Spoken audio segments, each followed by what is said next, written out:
সবাইকে স্বাগত জানাচ্ছি একটি নতুন ভিডিওতে। দীর্ঘদিন পরে আমি আজকে ভিডিও করতে হাজির হয়েছি আপনাদের সামনে।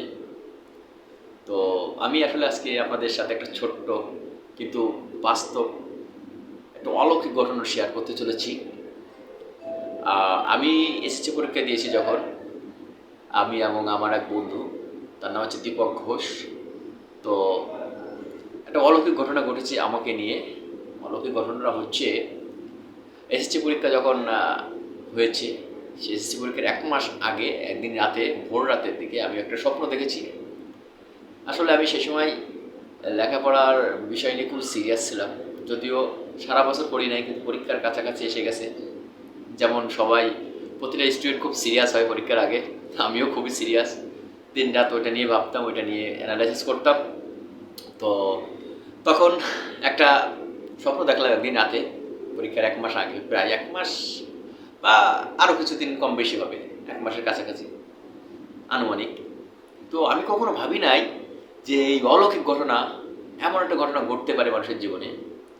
আমি একদিন স্বপ্ন দেখলাম যে আমাদের ইংরেজির সেকেন্ড পেপারে একটা প্যারাগ্রাফ এসেছে। পরীক্ষার 1 মাস আগে মতো স্বপ্ন দেখেছি, পরীক্ষার 1 মাস আগে আরও একবার বললাম যে একটি প্যারাগ্রাফ এসেছে, প্যারাগ্রাফটির নাম হচ্ছে আওয়ার ন্যাশনাল ফ্ল্যাগ। তো আওয়ার ন্যাশনাল ফ্ল্যাগ প্যারাগ্রাফটা এসেছে, আমি পরীক্ষায় লিখেছি, সবাই লিখেছি। ঘুম ভেঙে দেখে আমি স্বপ্ন দেখেছি, এটা বাস্তব নয়। তখন আমি ঘটনাটি আবার এক বন্ধু দীপক বললাম, যার নাম আমি উল্লেখ করেছি আগেই।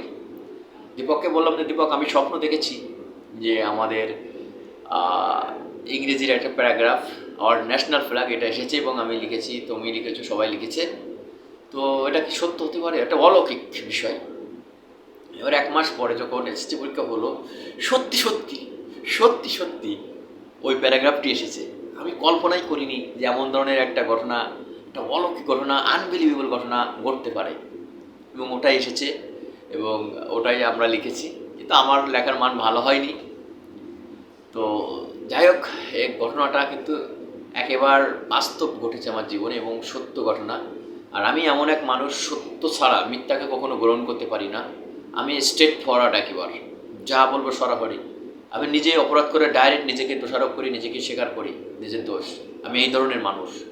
যা বলেছি, এই ঘটনাটা এটা অলৌকিক এবং আনবিলিভেবল, কিন্তু সত্য। পরীক্ষার 1 মাস আগে যে স্বপ্ন দেখেছিলাম, যে প্যারাগ্রাফ আমাদের এসেছে আওয়ার ন্যাশনাল ফ্ল্যাগ, সত্যি সত্যি পরীক্ষায় সেটা এসেছিল। এবং এই ঘটনার সত্যতা যদি কেউ যাচাই করতে চান, তাহলে আমার বন্ধু দীপকের সাথে যোগাযোগ করতে পারেন। সে বর্তমান উত্তরা শাখা এক্সিম ব্যাংক জব করছে।